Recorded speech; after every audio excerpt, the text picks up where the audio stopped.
Welcome to the Rim Break Rodeo. We hope this video helps. In this video, I will explain how to make authentic pesto alla Genovese. First, ensure you have the freshest ingredients available. You'll need about 2 cups of fresh basil, a 1/4 cup of pine nuts, 2 small cloves of garlic, and a 1/2 cup of grated Parmesan cheese. Don't forget a good quality extra virgin olive oil. The traditional method uses a mortar and pestle, which truly brings out the best flavors and textures. Before you begin, proper preparation is key. Start by gently washing and thoroughly drying your 2 cups of basil leaves. Any water can dilute the flavor. Next, lightly toast your 1/4 cup of pine nuts in a dry pan until fragrant, then let them cool. Peel and finely chop your 2 small garlic cloves.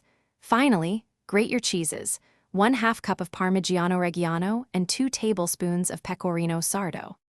Now for the fun part, making the pesto.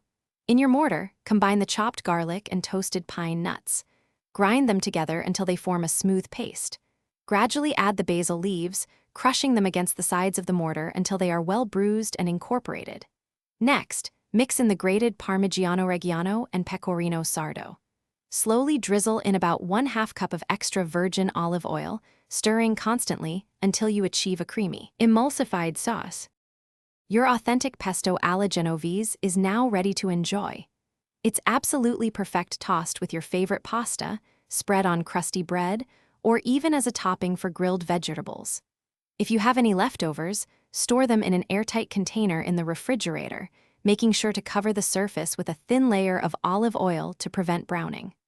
Also, for those looking to improve their financial mindset, check the description for a link to a fantastic book and other great deals.